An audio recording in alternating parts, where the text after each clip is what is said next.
Hi, I'm Karen Tack. And I'm Alan Richardson. And we're the authors of Hello Cupcake, where we take cupcakes and cookies and candies and transform them into magical desserts. It's almost like taking found objects and creating sculpture that you might find in a gallery or a museum. Yeah, only you can eat them. You can eat them, right?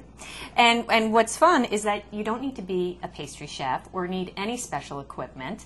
And I think we should maybe share some of our fun techniques with you. Like the corn on the cob, the spaghetti and meatballs, the sharks. We've got dogs, cats. Sleepovers. So there are a lot of things in here.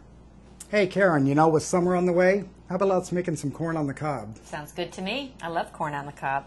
So what are we starting with? Well, you've got this frosting tinted yellow. Over here we've got a whole plethora of yellow and white jelly beans, and these are fabulous. You know, these. Now these are small jelly beans. What are those? The gourmet jelly The belly gourmet jelly beans. Okay. We've got banana flavor, pineapple, coconut, vanilla bean. So that's, you know, just that whole array of them just makes it a nice tropical mix on top of our cupcake. So to start with, I want to show you how to frost a cupcake, okay? I am a more is more girl. I don't want to see you being wimpy and putting just a little bit of frosting on top. A nice big dollop, because remember, in the end, I can always take that off, okay? So we've got our spatula. I'm way ahead of you. Well, this is my favorite tool. This is an offset spatula, and if you want to do any type of cupcaking, I really recommend you get this. You can find it at a craft store, some baking stores, even online, but it is a must. So I've got my frosting on top, a nice dollop, and what I'm doing, I'm right-handed, so I'm going to push the frosting in one direction to the outer edge of the cupcake, while with my other hand, my left hand, I'm turning in the opposite direction. So does that make sense? It makes total sense. And a year ago, I didn't even know where to buy frosting. Karen taught me how to do this.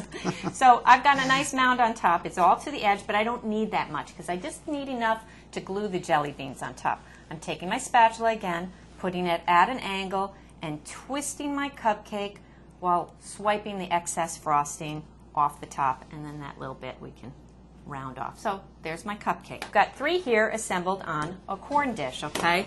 And now the fun part. We take a nice handful of our jelly beans. Does it matter what order? Well, I like to put them crosswise, and I start in the center of the cupcake, and I'm going to go right down the center of all 3. I'll get it started on the first row, and we're going to end up with about 5 rows. So then you can start with 2 rows on either side.